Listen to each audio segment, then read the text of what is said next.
சென்னை பெரம்பூரில் நேற்றிரவு பெய்த மழையால் பழைய வீட்டின் ஸ்லாப் இடிந்து விழுந்ததில் 4 இருசக்கர வாகனங்கள் சேதமடைந்துள்ளன. அந்த சமயம் அங்கு எவரும் செல்லாததால் உயிர் சேதம் தவிர்க்கப்பட்டது. விவரங்களை தர இருக்கிறார் செய்தியாளர் கார்த்திகேயன். வணக்கம் கார்த்திகேயன், விவரங்கள் வழங்கலாம். முற்பகல் வணக்கம் தர்ஷினி. சென்னை பெரம்பூரில் வீட்டின் பக்கவாட்டு சுவர் இடிந்து விழுந்ததில் 4 மோட்டார் சைக்கிள்கள் சேதமடைந்தன. சென்னையில் நேற்று பெய்த பலத்த மழை காரணமாக இந்த வீட்டின் சுவர் இடிந்ததாக தற்போது தகவலானது வெளியாகியுள்ளது. சென்னை பெரம்பூர் நெல்வாயல் ரோடு செல்வ விநாயகர் கோயில் அருகே தனியாருக்கு சொந்தமான பழைய வீடு ஒன்று உள்ளது. இந்த வீட்டில் ஸ்ரீகுமரன் மற்றும் மனோகரன் என்ற குடியிருப்புவாசிகள் குடியிருந்து வருகிறார்கள். இந்த வீட்டின் முன்பக்க 2 அடி அகலம் 10 அடிக்கு மேல் நீளம் உள்ள கான்கிரீட் சன்சைட் ஸ்லாப் திடீரென சரிந்து விழுந்தது. இதில் வீட்டில் முன்பக்கம் நிறுத்தி வைக்கப்பட்டிருந்த 4 மோட்டார் சைக்கிள்களுக்கு சேதமானது ஏற்பட்டது.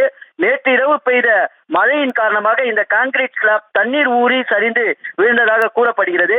இது குறித்து தகவல் அறிந்ததும் செம்பியம் போலீசார் சம்பவ இடத்திற்கு விரைந்து சென்று விசாரணை நடத்தியதில் இந்த கான்கிரீட் ஸ்லாப் உறுதித்தன்மை அற்ற நிலையில் காணப்பட்டதாகவும், ஏற்கனவே மழை நீரில் ஊறி இந்த ஸ்லாப் ஆனது அதனுடைய உறுதித்தன்மை இழந்து காணப்பட்டதாகவும் தெரிய வருகிறது.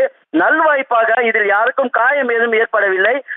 இந்த கான்கிரீட் ஸ்லாப் அருகே நிறுத்தி வைக்கப்பட்டிருந்த 4 மோட்டார் சைக்கிள் மிகவும் சேதமடைந்தது. மேலும் இது குறித்து வழக்கு பதிவு செய்து சென்னை பெரம்பூர் செம்பியம் காவல்துறையினர் விசாரணை மேற்கொண்டு வருகின்றனர். இந்த வீட்டின் உரிமையாளர் துபாயில் வசிப்பதால் அவருக்கும் தகவலானது தெரிவிக்கப்பட்டதாகவும், உடனடியாக அங்கு விழுந்த அந்த ஸ்லாப்பினை மீட்கும் பணியில் தற்போது நடைபெற்று வருவதாகவும் தெரிய வருகிறது. தர்ஷினி, விவரங்களுக்கு நன்றி.